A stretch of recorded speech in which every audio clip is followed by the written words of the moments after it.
On the slopes of Diamond Head, this is Kapiolani Community College. Kulia ika nu'u, strive for the highest.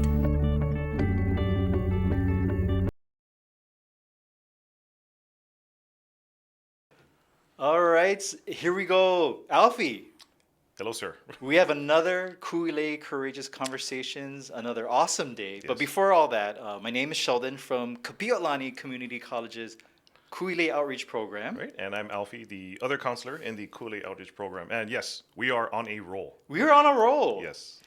And it's just like a series of all these graduates from Kapiolani. And again, the way I guess we define alumni is if you've completed one class, a certificate, a degree, you're part of the family. But we've interviewed people who didn't complete their degree. Many. Yeah, Yep. but they were actually amazing guests, and they had nothing but positive experiences when they actually attended KCC. So that was pretty cool. Yeah, I remember one. I mean, there's a few, right? There are instructors that made this profound impact on their lives, and so it's not so much just the class or the certificate. It's that individual classroom experience that just game changer. I mean, Right. I can say the same. And remember when we interviewed that one person, he's like, "Hey, I do a podcast. You guys got to come on my show." Yeah, that was a little. Yeah, that was crazy. That was weird. It was weird. I was like, "Oh, do I ask the question?" Shout out to Nolan. Yeah. But yeah, that was wild. Yeah, that was fun. Hey, so I know you have two young kids. Yes, I do. We're gonna go. You have two kids as well. They're grown in age. Okay. Oh, Yeah, mentally, that's a yeah, different well, story. Okay. Well, just I'm, like their I'm father. there too. Yeah, I'm there too. What are some of the favorite things you like to do as a family? You know, if we can, we like to travel. Yeah. You know, and that's probably I think they learn more from traveling than they do from school. No offense to all the educators out there, by the way, but no, it's just that world Supplemental experience. learning, Yeah, supplemental- supplemental learning. Yeah, and it's that it's that experience that they kind of get from traveling abroad and all that kind of stuff. So, if we can, I would like to travel more. It's a neat experience, right? Like it takes you out of your day-to-day grind to see something different. This is every time. So we live in Hawaii, right? Yes. And then every time we drive around and we see people with like left blinkers turning right, or like that's got to be on tourists.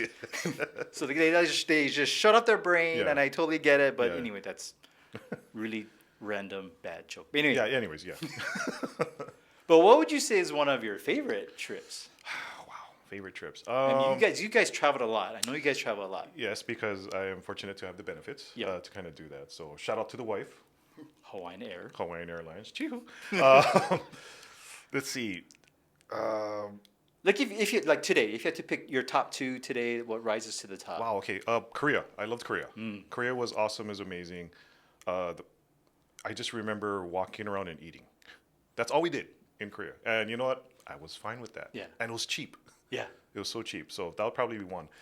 And we're thinking of how we're going to replicate this with the two kids, but we actually did a Disney World trip. Ooh. Yeah. So I did that with the wife. So this was I guess you could say our wedding gift, our Yeah. honeymoon kind Yeah. of thing like that. So we did a Disney World trip, and that was insane. Whew, hats And- off to you. Yeah, and we didn't necessarily plan on how to attack it, Yikes. and we're like, man, we should have totally done that differently. So that's why we're thinking, okay, we got two kids, we're probably gonna have to do a little bit more research, and let's try it again. So probably that'll be my other one. I've done Disney World before too, and it's a beast because it's so It big. is. It's a world. It's a world, yes. right? But like say like Waikiki though, it's kind of it's not big, but it's contained, and so there's just lots to do, like within. Well, Waikiki would be one of the worlds in Disney Yeah. World. Then you gotta That's- go. Then that's you gotta true. go to another part, which is another world, World. I guess you could say, right? So it was, yeah, just learning how to navigate through all that using the shuttle system and all that. It was crazy. But what about you, Sheldon? What do you remember? What was probably your best? The one that always rises to the top would be Japan. Oh, yeah. Like everyone else. Like a very close second, and this is gonna sound really strange, but when we took the kids to Aulani in Kapolei, Oh, that was really fun. It is. It is. Yeah. And then you realize there's a lot of locals here. I can't get a chair, or Yeah, yeah. Or when I try to stretch my arms in the pool, I'm elbowing someone in the face on Yeah. accident, or maybe on purpose. Yeah. But I mean but just having that on island hotel experience. Yeah. I mean, I think we went back twice because we had so much fun, and they were young at that time. So it, I mean, you talk about just the kind of just the overall service and experience we had. I mean, to be a repeat visitor, I mean, Right. just shout out to those guys at the hotels. And it's crazy too because it's a staycation and you're there, but you're like, wait, we're still in Hawaii, right? Yeah. Yeah. So it's a interesting experience that Yep. they kind of create there. So, And I think the compromise was we didn't travel, and so we thought, okay, well, I mean, Alani's kind of expensive, yeah, right? it is. Yeah. It But is. we didn't have to rent a car. We didn't have to, airfare, nothing. So it's just straight up like a hotel and then eating and whatever. So it was really fun. So that would be the two. Okay. And your favorite was when you met Stitch, right? Yes. Because we relate. Anyway, Yeah, we're related. Yeah, we think the same. But anyways. but to our guest today, we are super excited. We did quite a bit of homework on this guy. Yeah. And- Sorry. And we got notes from Amy. So We it's got all- notes yeah, from yeah, Amy, yeah. and originally we were reaching out to the campus. Hey, do you know any amazing graduates? Amy, like I would say within seconds, Yeah. I got this guy. And like, oh yeah, tell me more about our guest, and then just boom. But before we dive into this page-long bio of our guests, I want to introduce Mr. Tyler Castro. Yay! Thank you. Hold on, I got that. There you go. We got it. We got it. Thank you so much. Appreciate it. Yeah. Okay. Take it easy, crowd. Hold on. Let's get these guys off. Thank you so much. It's a pleasure to be here. Yeah. Thank you. Thank you for being here. Tell us a little about yourself. So I currently work for Outrigger Hotels. I'm a Kalihi boy. Hey. Here we go. Grew up in Kalihi. I went to Catholic grade school from kindergarten to 8th grade. And I also grew up within the hotel industry. My dad actually worked for Outrigger for 30 years. And Wow. I used to run around the back office because he was one of the front desk managers. And it was the Ohana Maili Skycourt, which is now the Holiday Inn Express Okay. on is it Kuhio? Kuhio. There's so many hotels. Yeah, but that's Yeah. awesome. Okay. Yeah, and so after grade school, I transferred to Farrington High School, so I got into the DOE system. Yeah. I was very active in class council, and doing a lot of the homecoming stuff every year. Then junior year, we break up into academies, and so it kind of prepares us what we want to do in the future, so our career pathways.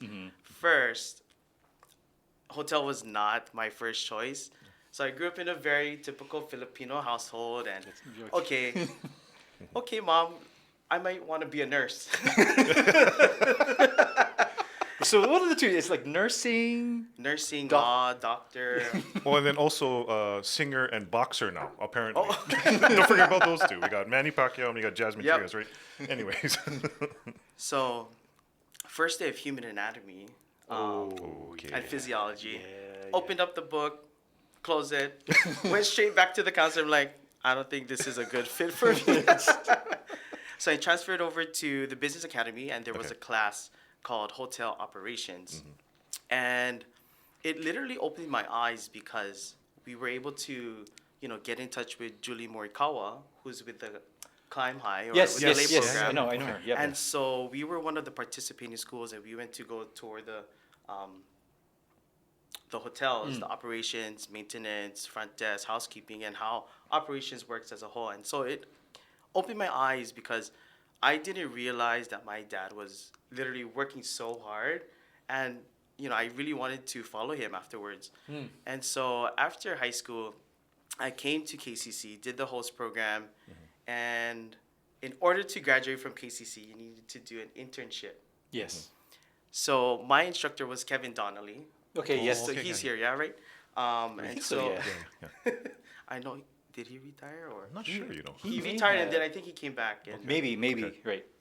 But anyway, and I was able to land an internship with Outrigger Hotels and Resorts, or Outrigger Resorts and Hotels now. Was it the same when your dad was working at I was gonna say, was No. your I was No, gonna I was say, gonna- was your dad your supervisor? No. Okay. So he okay. was working at the Waikiki Malia. Oh, okay. I was at the Outrigger Waikiki Beach Resort. Okay. And so back in 2018, I was a spring intern, did a lot of the operation stuff, housekeeping, maintenance, front desk, bell desk. And then a week before I actually graduated from KCC, the front office manager, her name was Puna Stillman at the time, and she's like, "Do you want a job?" I'm like, "What do you mean? Like, what are we talking about here?" I'm like, "Whoa." And she's like, So this is 2018. This is because you 2018. graduated Farrington 2015. 2015. Right? Yeah. Oh my gosh. Okay. Okay. And so she's like, "Do you want a job?" I'm like, "Sure." I'm like, "Okay." So the day after I graduated KCC, I went straight to work. Job placement. That's awesome. Yeah. That is super awesome. Okay. And so I did that. Now I'm at the managed Outrigger Embassy Suites Waikiki. Still, is that still not under Outrigger, right? Because you know how they always change. Yeah, so the Embassy Suites Waikiki is owned by American Assets. Their investment firm, they're located out of San Diego, but they contract Outrigger to operate the hotel for them. And so we're all Outrigger employees at the Embassy Suites. Okay. So you're currently at Embassy Suites as a engineering coordinator. Yeah. So that doesn't involve engineering at all. It does. Oh, it does? It Okay, does. okay. I don't do a lot of the fixing. I do Okay. a lot of the scheduling, like the big capital project works Okay. and scheduling shutdowns, electrical shutdowns, water shutdowns, or Okay. I would be the main POC within with the contractors and the hotel. Okay. You know, when you think about hotels, like even when you were in the business academy, and I think there was that offshoot with Climb High. I mean, even when we talk to students who are saying, "Oh yeah, I want to go into hospitality and tourism," it's always what you kind of know on the surface, like maybe doing flights or tour guides, just things you see on the surface. Right. How'd you come up with? Was it engineering manager? Like you don't. Coordinator, yeah. Yeah, Engineering you don't coordinator. think about that. So how did that even come across your radar? So I actually thought I was gonna be at the front desk for like the rest of my career, like front desk agent and then front desk manager, and then maybe move on to a director position. Back in 2020, we were furloughed because the market went down and yes, whatnot. yeah. But Outrigger literally kept us. They kept a lot of their employees. They extended our health benefits and they kept contact with us. There are some other job opportunities that you can take, before we call you back. And so that's what I did. I was able to go with HPH under Elite Parking Services. We were, assisting patients to the vaccine stations, and we were able to, get some, I guess, income instead of, collecting from unemployment directly. Back in July of 2021, I got a call from the area director of front services. Her name was Cici Hamao. She's actually the GM for Waikiki Beachcomber Hotel. And so she called me and she's like, "We're going to take you back. We're going to bring you back. You're going to be working the night audit position for now until, the market gets better and you can go back to the front desk position." So I was doing that. And then an opportunity came at the Outrigger Reef Waikiki Beach Resort. I became the front desk supervisor. So I was doing that until 2022 of February. But during my time at Outrigger Reef, we just acquired the Outrigger Kona Resort and Spa. So they flew me to Kona.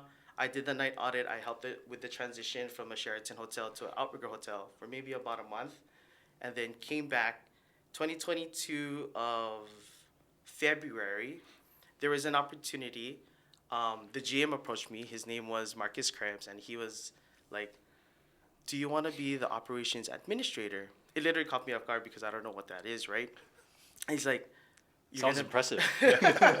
Sign me up. Yep, right. So if you want to be an operations administrator, there's a lot of opportunity for you to grow because you're going to be able to help the other department heads administratively. So I did that. At that time, we were still in the middle of the $80 million renovation at the Reef. Okay. And so we need a lot of help, especially with the engineering side, with ordering parts, being the main contact between the contractors and the hotel directly. And so I was, managing a lot of that. And then I met a lady. She's very, very special to Outrigger. She's already retired, but her name was Shay Lam, and she literally opened my eyes to engineering. The way that she spoke, the way how she did business, and it just opened my eyes, and I was like, okay, I want to be you. Obviously, I can't be you, but I want to be just like Yeah, you. yeah, yeah. Right. And so there's an opportunity again in August of 2022 as an engineering coordinator to be dedicated just directly with the engineering department.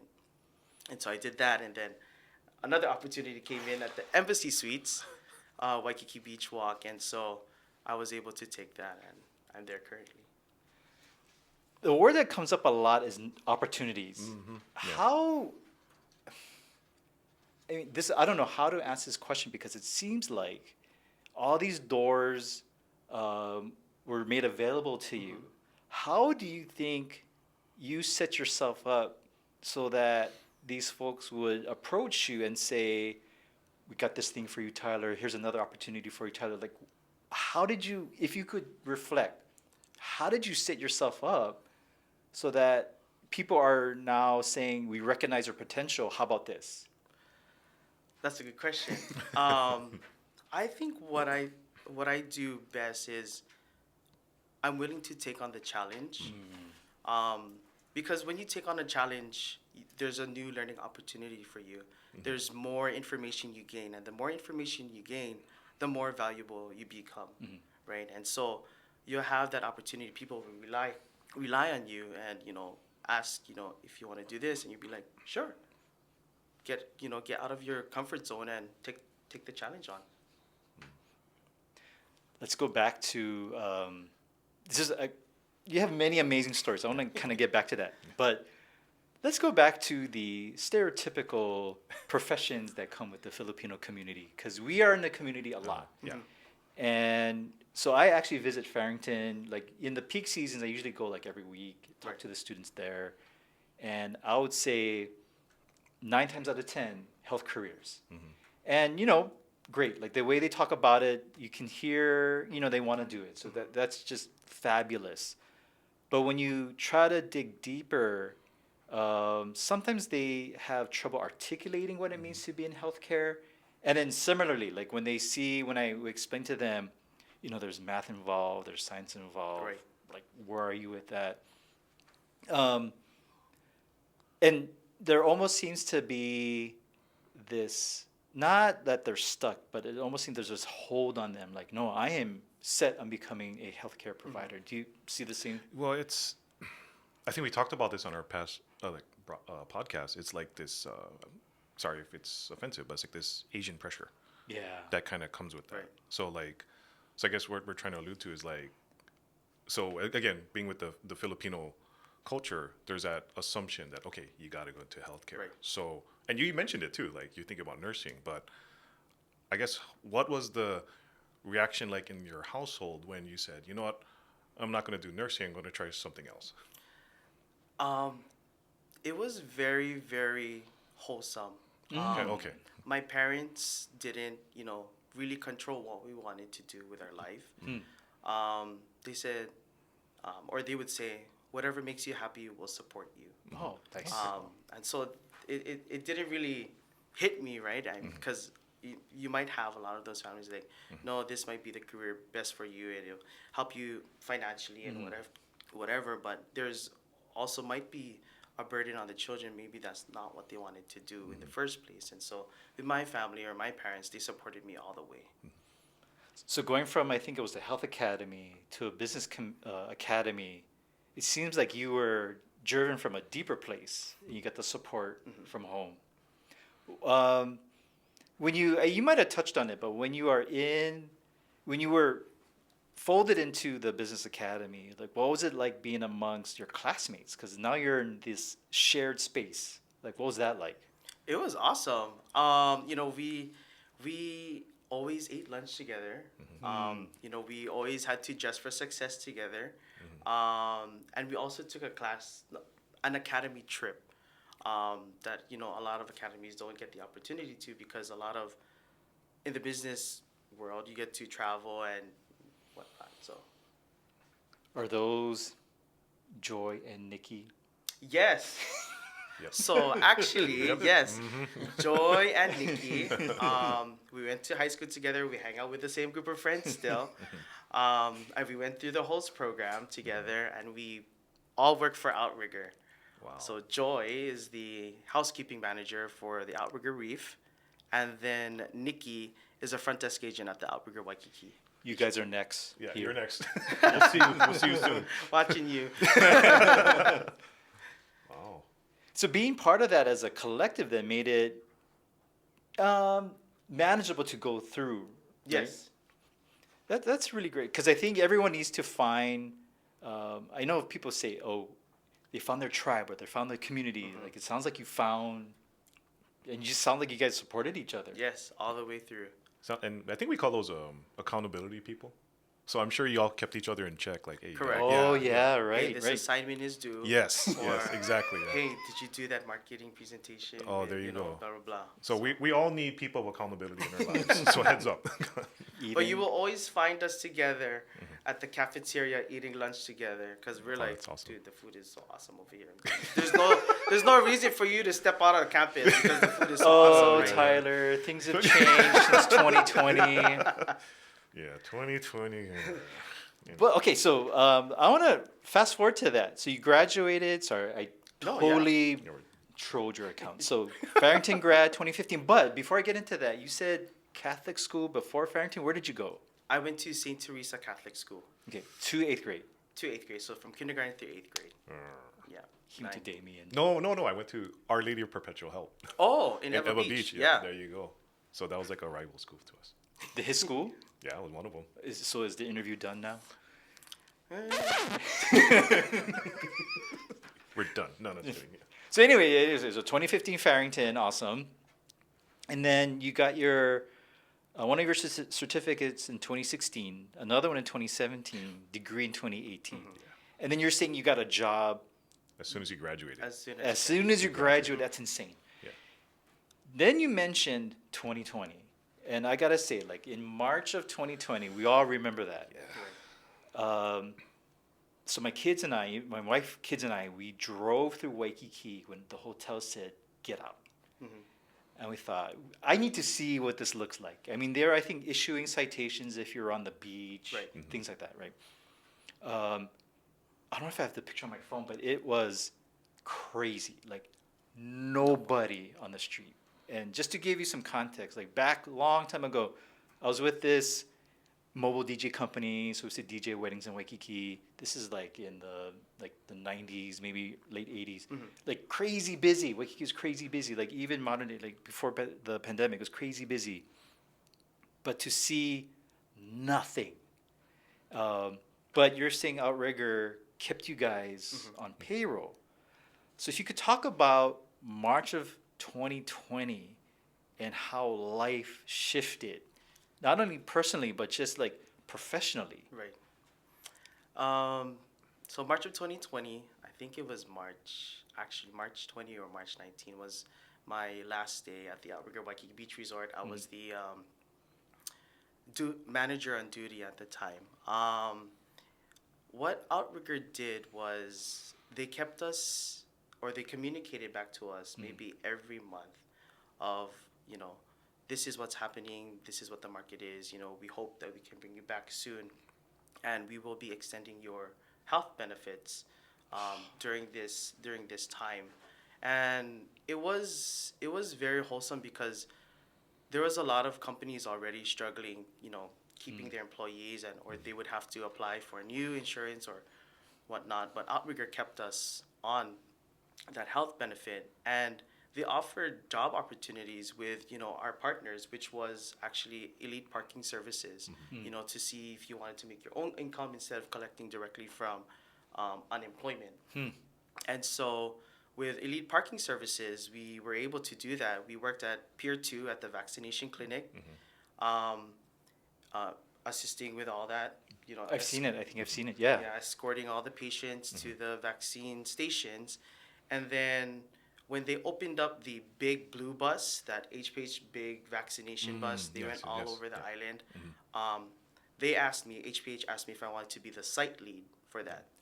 So I was able to, help with the operations, logistics wise. This is where we're gonna set up. This is how many patients we're gonna have maybe for the day. If we have walk-ins, take them in and whatnot. And then HPH actually wanted to offer me a position, but I politely declined because I knew that Outrigger's gonna bring me back, and so I'm gonna stay with the company. Loyalty, awesome, yeah.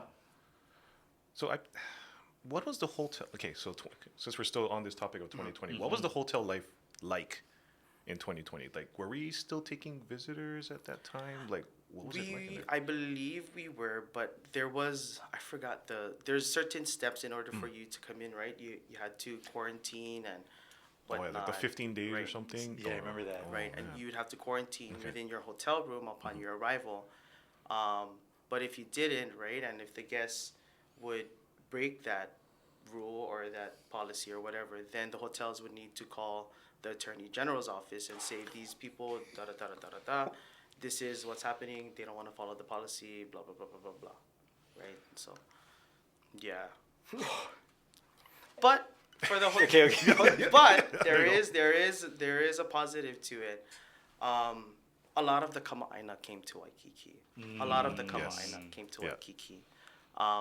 Outrigger Waikiki Beach Resort was still open. And so they were offering great rates, inviting a lot of the Kama'aina in. I don't know if they were waiving the parking or whatnot, but it was great rates. A lot of Kama'aina enjoyed the beach. The beach became cleaner at one point, and so, we were able to. It was like a big family party, right? It was kind of like a big family party where you don't ever get to see in Waikiki. So. I think I remember there was one event. I don't know if this was at the tail end where they shut down Kalakaua and invited families to just ride their bikes. Oh, yeah. Yes. I remember that. Yes, Yeah. I remember that. And they're like, it's like, yeah, like you said, building community again. And can we ever go back to that? Anyway. But what's insane about that? So when I was thinking about your journey, because you graduated like almost no one knew, but at the very beginning of this global pandemic, and you're in the global pandemic, and we'll talk about your awards post-pandemic. But There's too many of them. yeah, I know, it's like 2 pages. Anyway, Oh, I don't even know that. Amy sent us some I know, stuff. tell me. Anyway, I was just looking at the amount of money tourism brings. I was also born and raised. I lived in Kalihi for a little while, so I understand. But just the sheer numbers, and so it was. So when we were talking today, Alfie was saying, "Oh yeah, it's $1 billion business." I'm like, "No, it's a multi-billion-dollar business," and like the numbers are. Total visitor spending in 2023 was like $20 billion. And then I think it was in 2019, like the spending per day was 22 million. I mean, think about that. What does that mean? I don't even know. What Like does that I'm mean? struggling with like the $15 zip pack. But anyway, but then we go back to the visitor count. Like I was looking at the DBED website, and so when they mentioned Japan, so this is the part that it's a little crushing. So like with Japan visitors, we had like close to like 1.6 million in 2019. I think in 2023, like maybe 68,000. Right. So that was crushing. So even down to, I don't remember when you were a student here at KCC, we had a lot of international students. Correct. Yes. Not a whole lot now. Wow. A different landscape. But I guess my point, like looking at that, just the financial impact of tourism, what is it like to be kind of in the midst of one of our top contributors to the state? Like, I didn't realize how huge it was. Anyway, I don't know. so when you think about just how we're talking about how we visit different places and how the industry just makes everyone feel like this, I don't know, not to say that that's a second home, Right. but I felt that I could forget about my troubles just for a moment and just enjoy myself. Like, how did you gravitate towards that, like in that profession? Because it's you guys do amazing things. Right, right, right, right, right. I guess how I would take it is I'm a very open person. Um, Whenever I see a person that's in need, I always take the opportunity to help them out. I don't like to see people's people suffering. I don't like to see people, having a hard time because, they're unable to do this because of this. There's a possibility. There's always something possible to do to to make you happy, Yep. right? And that's me. That's just me. You give me a task, I'll do it. If you need help, I'm more than happy to help you. I'm never gonna say no. I'm never gonna say no to you. Just like this interview. Yeah, I mean, he has an insane schedule. I And here he is know, we're today. so thank you. Ow. Appreciate it. But also, on that note, as we were walking up to this space today, we're talking about how youth is very different nowadays. And especially in the hospitality industry, communication is everything, teamwork is everything. Correct. If you were to go back to the youth today, like what are some of the tips you could provide them that would maybe help them be successful in life after high school? What I would say is step out of your comfort zone. Go and meet people. Start networking at a young age, because you don't know if you step out of your comfort zone, it might be the best decision you've ever made. Also talking about, like communication and whatnot, the communication back then was not the same as now. I did a few high school interviews. I'm not going to name the high school, but I did do a few high school interviews, mock interviews, and it's not the same where they elaborate on the answer and they just give one word answers and you're sitting there and you're like waiting for an elaborated answer. Take that opportunity, go maybe search up and how can you help yourself to get more successful, be more successful. What would they need to do? I mean, it's easy to go up to them and say, yeah, you got to push yourself. But if they say, oh, mister, I can't, maybe it's a confidence thing. Like, what kind of real life advice can you give them to get over some of that hurdles to just, like you said, get out of your comfort zone? That's a good question. That's the $1 million Because one. that's me, I'm not them, and so I think what I guess students or what I guess they should do. That's a hard one. Yeah, no, so even we struggle with it. Because when we sit with them, just to give you some context, we were even talking about this morning, we're getting more, and nothing against family members and parents stepping in as far as getting started on their college journey, but we're getting more and more like parents speaking on behalf of their child. Almost to the point where some of them are applying for their child. Oh wow. And I understand it. Like they just want to make sure that they're in a safe landscape. Correct. Or they want opportunities. Totally get it. But the idea of, we just talked about accountability, also being independent, also going out of their comfort zone. I don't know what the hesitation is. And that's what we're seeing more and more today.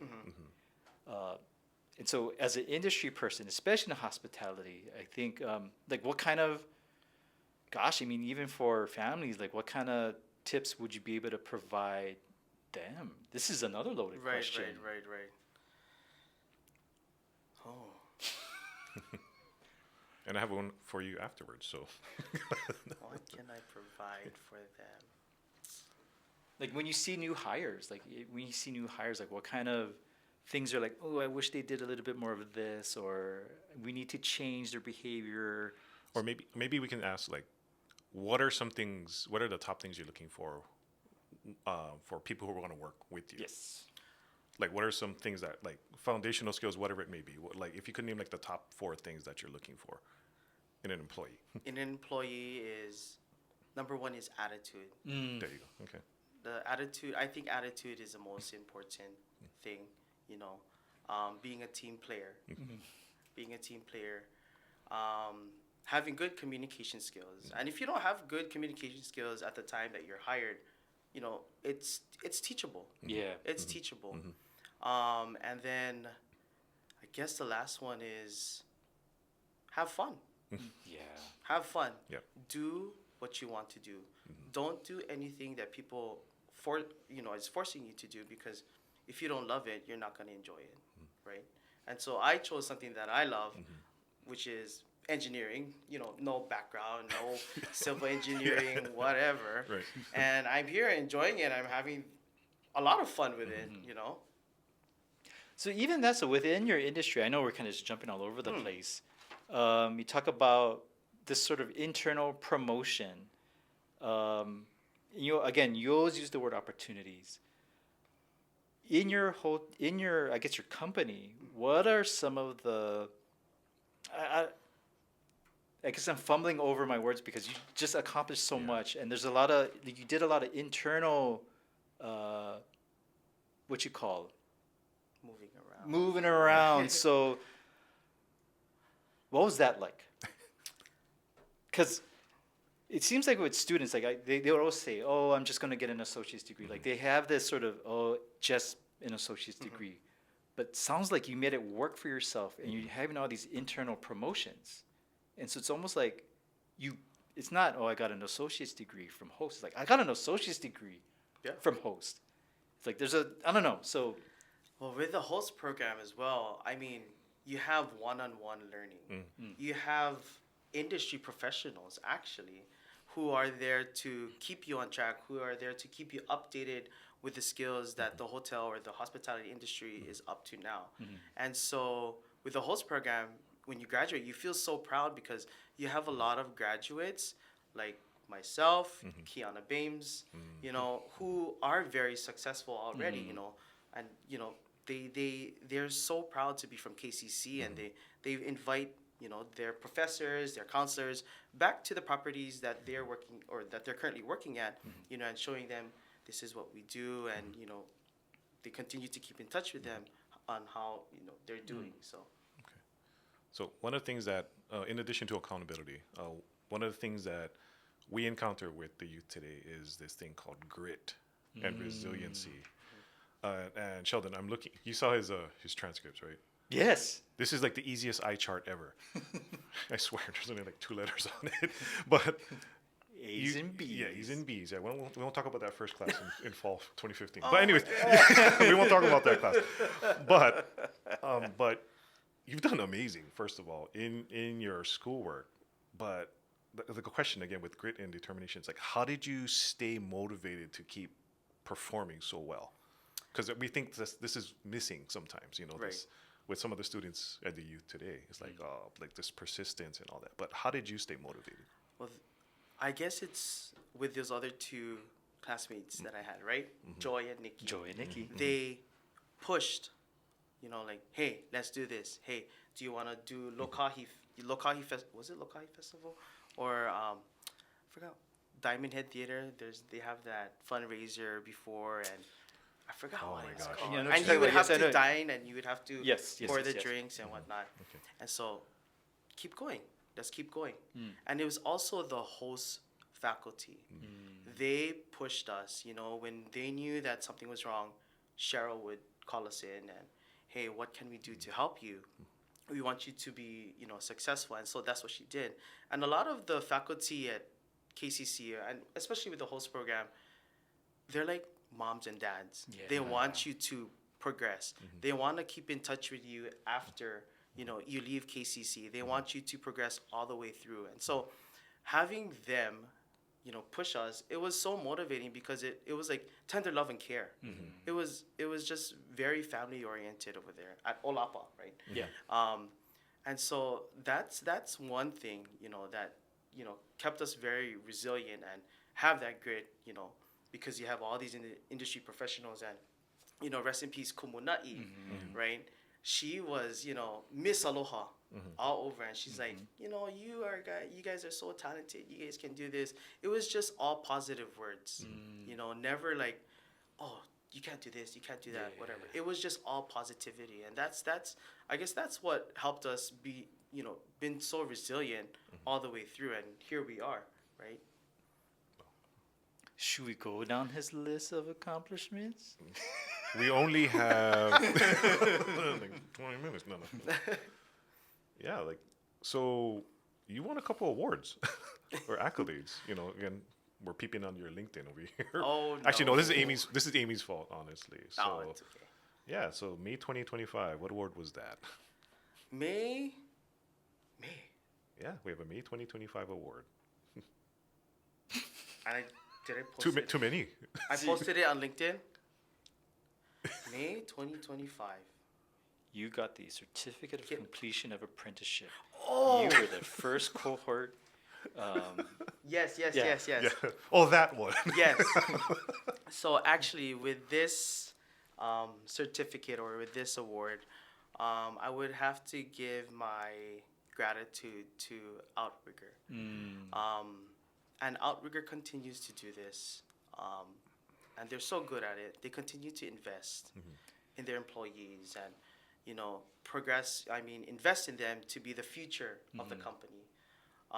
With this, they partnered up with the American Hotel and Lodging Association in partnership with the U.S. Department of Labor to have this apprenticeship program for maintenance. And it gives you the skills of, how to fix a toilet, how to do general maintenance stuff, and it'll bring you a long way. And so it was a year-long process. We did online school.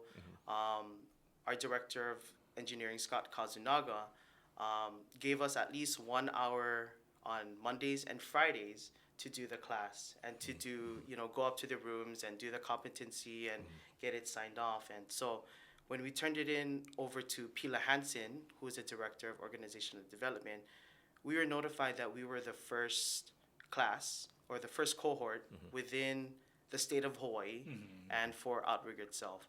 And now they're starting their second cohort with Outrigger, which actually started on July 1st.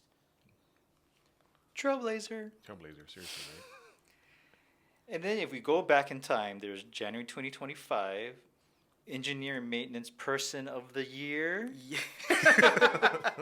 That one was it Napoi? Yes. I don't know. There's just so much things going on. Yep. You're like, oh my God. Yeah, it was the Napoi Pahana Awards ceremony that was at the Sheraton Waikiki. And I was nominated for the Maintenance Person of the Year award from my director, Scott Kazunaga, the GM, Simeon Miranda, and the hotel manager, Roland Cam. I guess they saw how much work I've done, how many projects I've done and completed within reason, within the time. And so, I was able to get nominated for this award, not knowing I had no clue that I was going to get nominated. You're like, you're a finalist. I'm like, what are you talking about? It's like, sign me up. But when the day came, it was very, very wholesome. I felt so happy, very humbled. And, I know there's a lot of people that work really, really hard that might, that should deserve this award, but, they chose me. And, I'm very, very thankful to all those people who voted for this nomination. So. Yeah, it just kind of keeps going. So in 2024, Leader of the Year, and you got this certification maintenance employee. It's the same month. Oh my goodness, Tyler. 2 in the same month. There's only 24 hours in a day, and you're doing all these amazing things. Yeah. So should we do the thing that Amy talked about? Go for it. So Amy, prior to this, Amy's like, aside from Sheldon peeping your LinkedIn and all that kind of stuff, he's like, Amy, can you send us some stuff about Tyler? I was like, okay, great. So she came up with a creative description of you based on the letters in your name. Oh. I thought it was an acronym. What do we think it's called? Initialism? Initialism? Not sure. I don't know. Anyway. So for T, what do you think she put? Not Tyler. Said talented. Oh. So Tyler is talented, natural leader, motivating team player, and catalyst in creating productive bridges between people and operational disciplines. And then why? And we feel old. Youthful, Tyler has high energy and passion and is the face of leadership our industry needs to encourage young leaders to pursue careers in this industry. And then L, Lokahi. The value of Lokahi brings people together in unity. Tyler exudes aloha and fosters unity among all those he works with. E, excellence. Tyler continues to pursue opportunities that elevate his experience and knowledge in resort operations. R, regenerative. The buzzword of our industry describes Tyler's passion for the future of our tourism industry. In his role as engineering coordinator, he can help ensure resort operations are sustainable and resilient. Tyler will surely be the hotel executive who ensures a regenerative future for our hotels and resorts in Hawaii. Aw. That is so awesome. Yes, Thank yes. you, Amy. Thank you, Amy. Okay, calm down, crowd over here. Oh, that's so. Yeah. So she speaks very highly of you, and like like Sheldon mentioned, like we did a call out. Amy was like, "Yeah, this guy. You got to interview this guy." And just from the time, the moments you spent with you today, I mean, it totally aligns. Totally aligns. And he kept saying the word wholesome. This felt like a very wholesome like podcast today. You know? Yeah. So again, thank you for Appreciate you, Yeah, Tyler. come stopping Thank by. you so much for having me. So just as a closing, I know you kind of touched on certain things, but what kind of words of advice would you like to provide, not only, or maybe it's two groups, our youth of today and soon to be graduates of the hospitality program here at KCC? Two very different groups, but any words of advice? What I've been saying in my, throughout this whole, shebang. Yeah. Don't be scared to do anything. Mm. Don't be scared to get out of your comfort zone. Start now. Don't start later because later might be too late. So.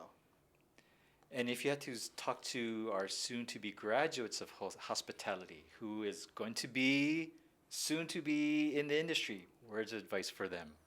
First is come work for Outrigger because we are number one. I tell you, we are number one. But what I can say is, don't be scared. Just Same don't be message, scared. yep. Same message. Whatever opportunities arise for you, take it. It might be the best decision you've ever made, and it might make you happy, throughout your entire life. So. Cool. You know what's really great about just his words of advice and thinking back to all of our other interviews, it's that message of not being afraid of the unknown, taking chances and being true to yourself. And yeah, you bring up the word wholesome. It almost seems like that's the theme, like be true to yourself. And it'll, it seems like if you believe in yourself, it just will take you to just Absolutely. kind of new heights. So we're gonna take him to Vegas with us because apparently we talk about opportunities. We're probably gonna win big Yes. with this guy. We're gonna walk around like those machines and next to Wow. you win. Perfect. Let me tell you, I just came back from Vegas 2 weeks ago. Didn't win. I might not be. Oh, good enough. he used all his luck yeah. already. All Maybe, done already. maybe if you're at the slot machine and I press the button for you. Okay, there you go. okay, Got it. Hey, thank you, Tyler, so much for No, coming thank by. you. Yes. Woohoo. Thank you.